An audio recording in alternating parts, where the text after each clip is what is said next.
are a visionary, an entrepreneur, a business owner. You want to make money from your passion and create the freedom that you've dreamed of. But it's slow. The income is slow, the impact is slow, and the freedom is slow. And here's the kicker. You've actually never been busier. You're working longer than ever, burning through daylight, and your family have forgotten who you are. You're tired and frustrated and you can't even sleep well at night. The business just feels so heavy, and all you ever wanted to do was just make the money you want to make, doing the things that you want to do. And that's where I come in. Hi, if we haven't met yet, my name is Dr. Brooklyn Storm, and I'm the host of the Business Acceleration Podcast, where we shift your business from heavy to light, time poor to time abundant, and from income lack to income growth. We're going to achieve it together with my 20 years experience as a psychologist, helping people just like you to break through their barriers. And we're going to throw in a little of the woo as well. So thank you so much for pushing play today. Let's begin. Hello, everybody, and welcome back to another episode of the Business Acceleration Podcast. I'm so pleased that you're here because today I'm going to talk with you about something that I think just about all of us have experienced at one point or another, and it's that whole roller coaster of going on a launch and setting your targets and, for whatever reason, maybe you don't hit them, and then all of the fallout that you experience as a result of that. I want to help you get some clarity around what's happening today so that you can continue to run your business from a place of true alignment. So there's a lady that I've been working with.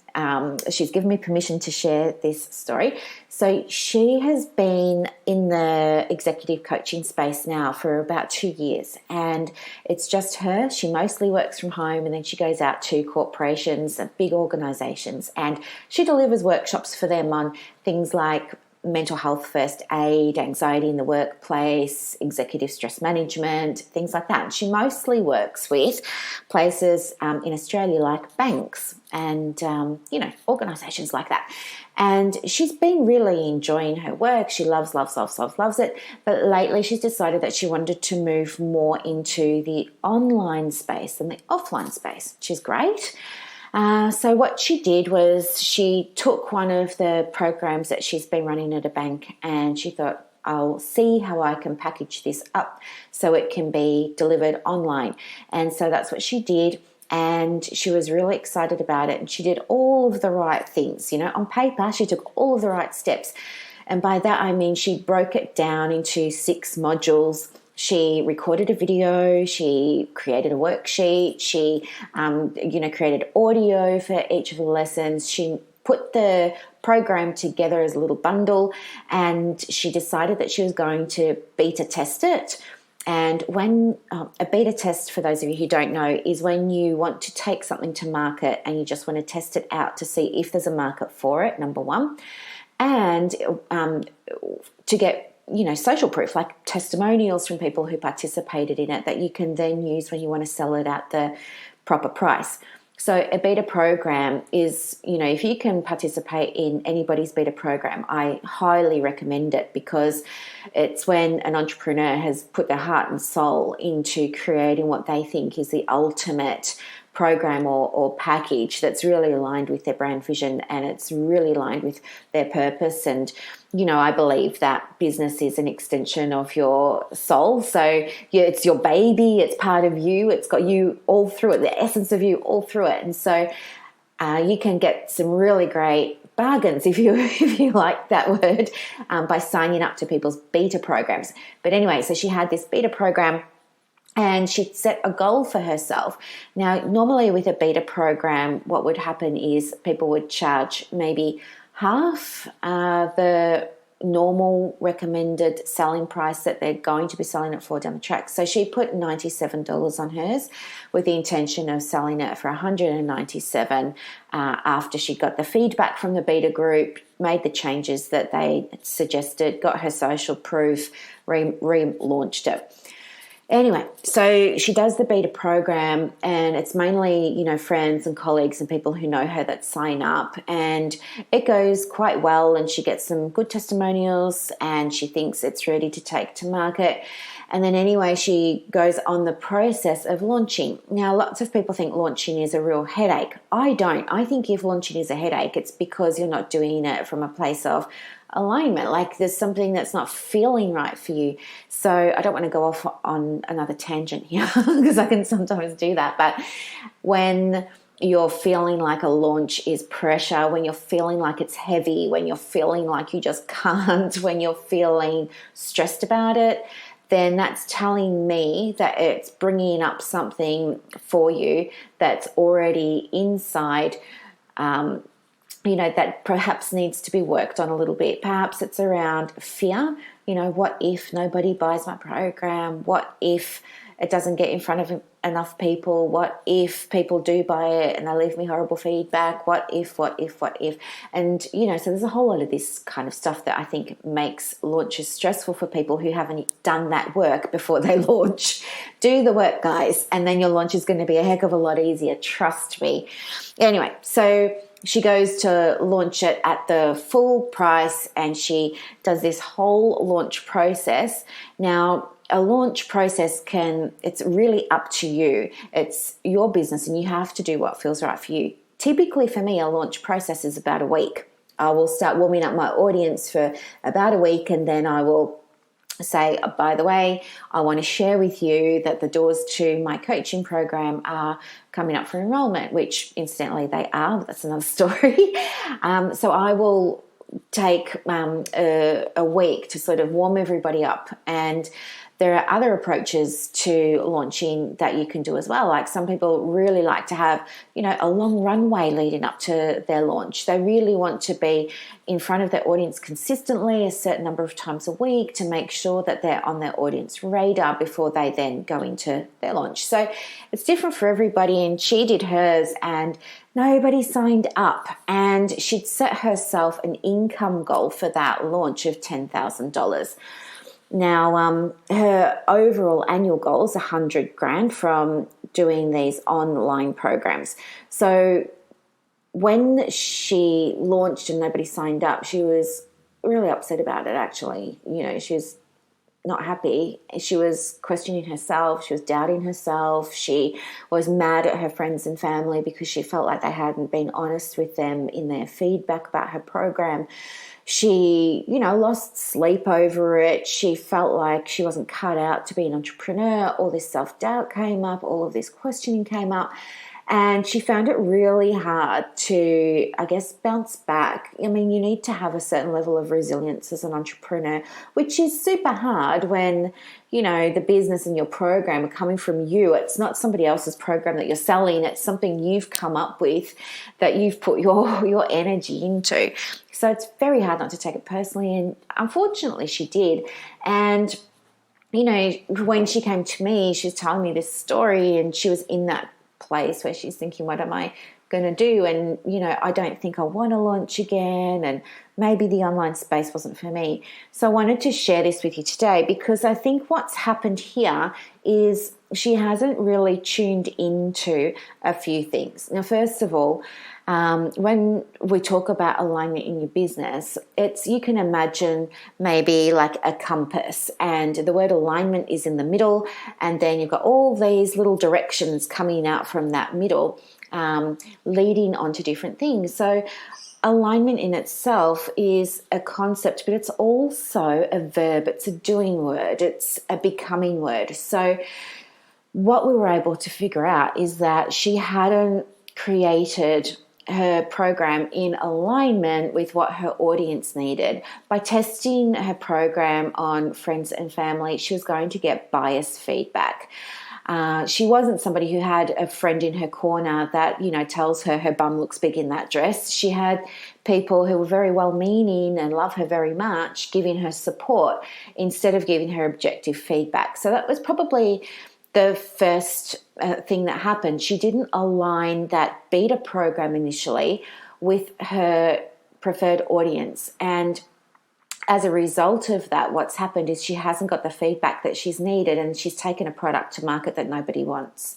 And now she's taken it very personally. She thinks nobody wants her. But it's not that nobody wants her. It's that they're just not interested in that program.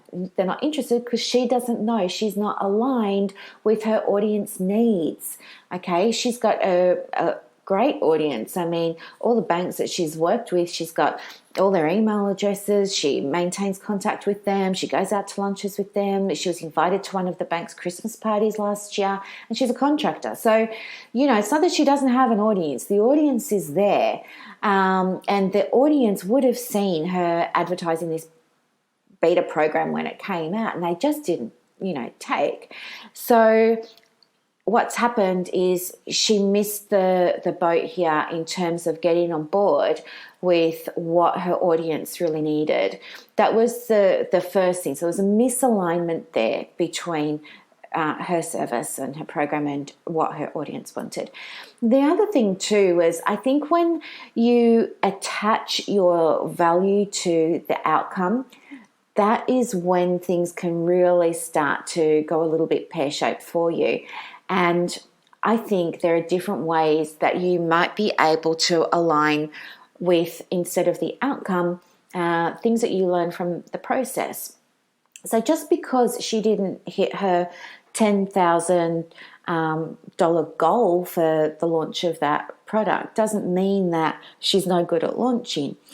It means that perhaps a couple of things have happened. She didn't set an intention. So you need to always be very mindful before you take a program or a product or a service to market about what your intention is.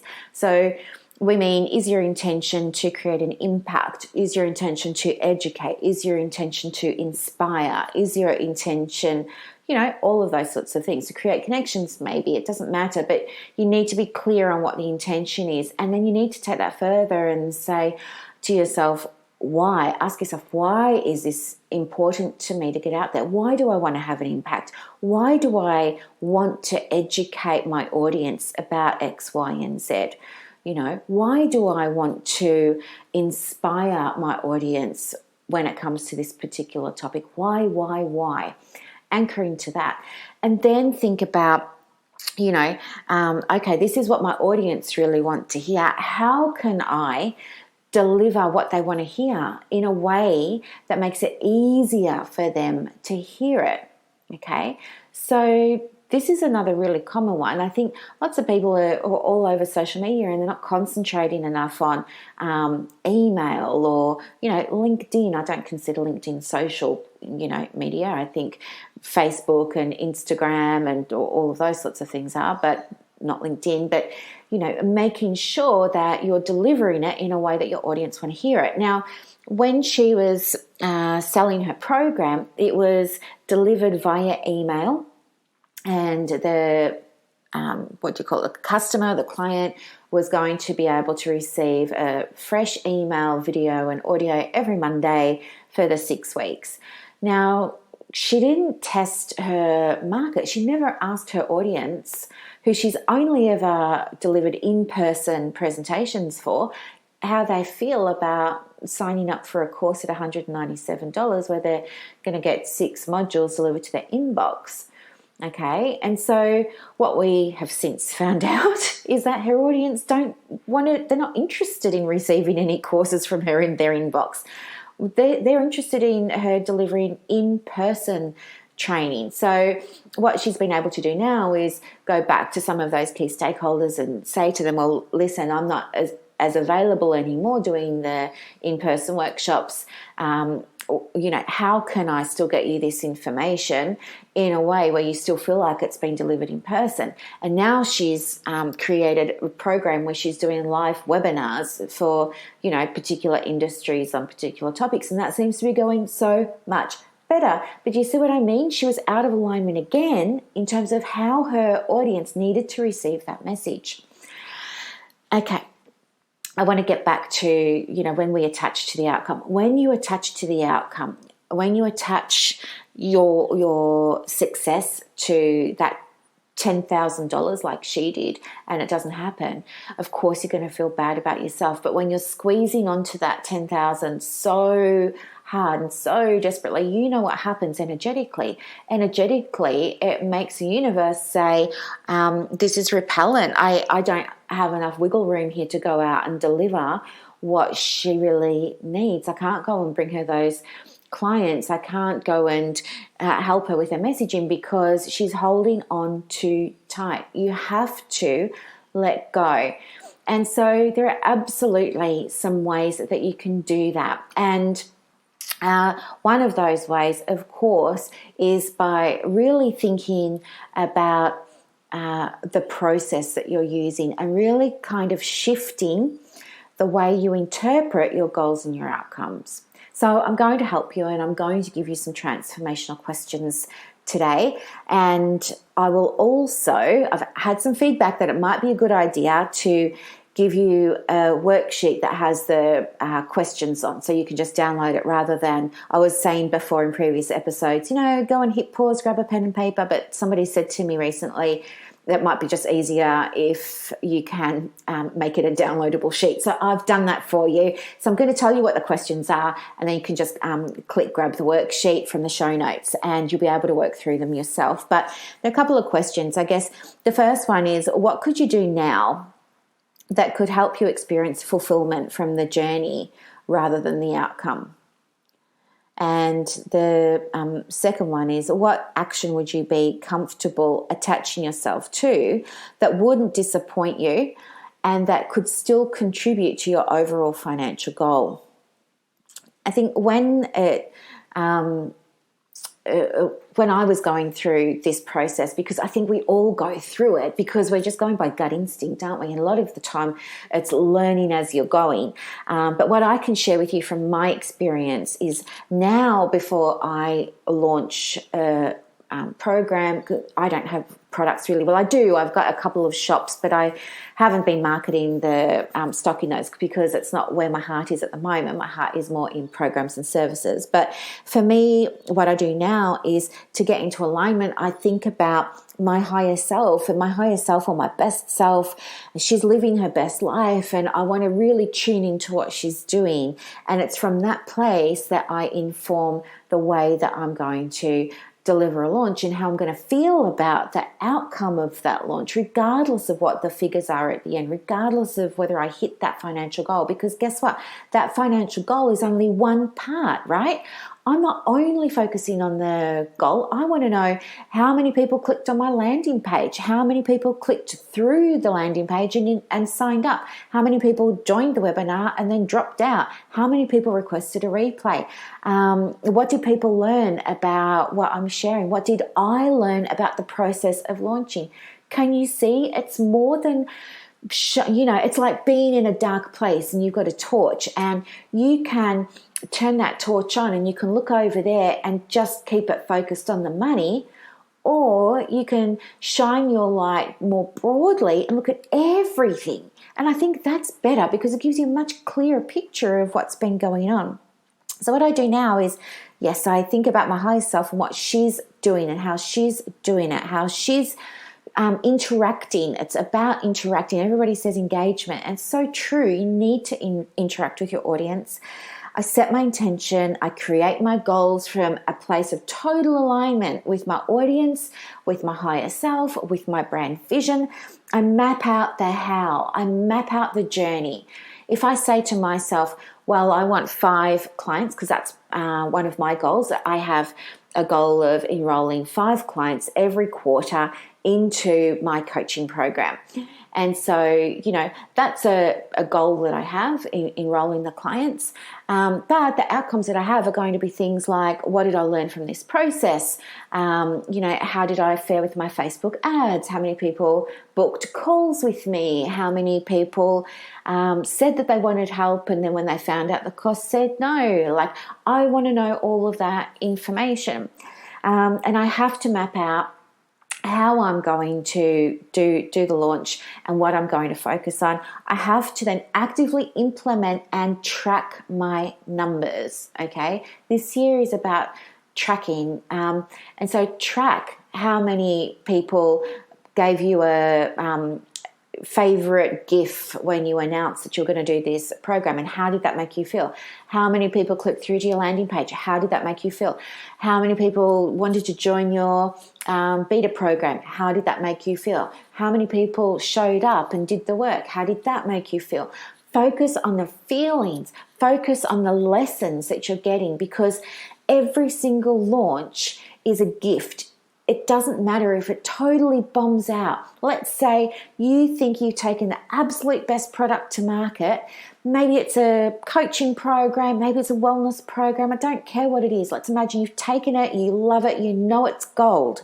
Nobody signs up. All right. That's gold, because from there, you're in a better position than anybody else to look at your process and to learn from that. Okay, to learn from it. You need to know what your numbers are in order to take that lesson, though, don't you? If you launch in at bombs, nobody buys it, and you're not looking at your numbers, you're not going to know what you did right and what you did wrong. Okay, what could be improved. So absolutely looking at how many people clicked on the landing page, or maybe it was 100, and how many from that landing page then clicked on to sign me up or start now or, let's begin. 3. Well, that's telling you that you're doing something right in terms of getting people over to the landing page, but it's telling us that maybe there's an issue with your messaging, or maybe there's an issue with your copy. Maybe there's an issue with what you've put together, like the actual program, that's resulting in people not taking the step to enroll with you. And so that's really useful, because now what you can do is you can keep following your process up to that point of the landing page. And now you can change the copy in the landing page and then see what the difference is the next time you launch in terms of enrollment. Okay, and so then you'll try it again, and maybe you'll have a couple more people enroll, and then you're going to say, okay, so I'm getting 200 people over to my landing page, and I'm getting 20 people signing up or 30 people signing up. That's good. That's really, really good. And just on that, you always have to know where the process is succeeding and where it's falling over a little bit. Otherwise, you're not going to be able to fix it. And one of the really important things to understand is you might not have to rewrite all of the copy. It might not be anything to do with the copy. Maybe the copy is fine, but you've got a bright purple background, or you've got an animated GIF on there, or it's just too clunky. Maybe that color isn't resonating with people. Maybe that animated GIF that you've put on your landing page is not resonating with people. Maybe you don't have your logo on your landing page. Maybe you don't have a heading. Maybe the heading you do have isn't working. There are so many different variables, and even down to the call to action button. Nobody's going to hit a button that says subscribe, okay? Like, the chances of anybody hitting a button that says subscribe are minimal. But people will hit a button if it has different text on it that says start now, or limited time, or doors close on Monday, or something like that. Get started. Let's begin. I'm in. It's a heck yeah. Whatever you want to write. Just don't write subscribe. And so that's something else you can try. Keep the same landing page each launch and just change the text on the button, or keep the same landing page and just change the photo, or keep the same landing page and change, one paragraph in the copy. It's a process. You're not going to be able to put things out on the first time and have it be wildly successful with no learning curve. Of course, there's going to be a learning curve. Okay, and when you shift your focus and you start to think, how can I gain fulfillment from this process, regardless of the money that I make? The money is one part, but there are so many other parts to your launch. How can you gain fulfillment from those other parts so that you don't feel like a failure, you don't feel like you're no good at it, you don't question your ability, you don't doubt yourself? All right, look at the other opportunities for fulfillment. And the last question, so I gave you 2 before and then I went off on a tangent. The third question is, who are you currently being in your business, and who do you need to become in order to deliver the program or service and have the success that you dream of? Now, I'll put these 3 questions in a worksheet for you in the show notes, so feel free to download them. I would love to get your feedback on this and let me know what you think about attaching to the outcome and detaching from the outcome and what it means for you as well. But guys, really it's around doing everything in alignment with your client's needs, your messaging, your brand vision, what feels right for you. Okay, if it's not lighting you up, it's not going to light anybody else up. People need to see that. Okay. All right, have a very happy Saturday. On Wednesday, so excited. It's the first guest entrepreneur interview, interviewing a gorgeous soul by the name of Crystal Allen. She has such an inspiring story.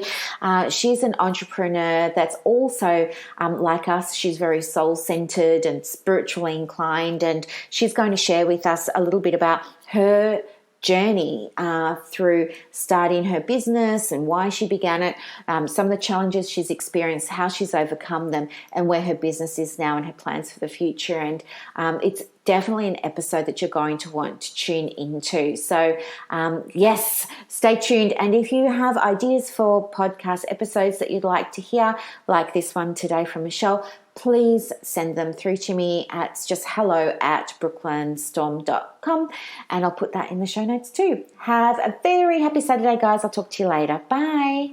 Thank you so much for listening today. I really hope that you enjoyed it and got a lot of value from it. Help me help others by sharing this podcast.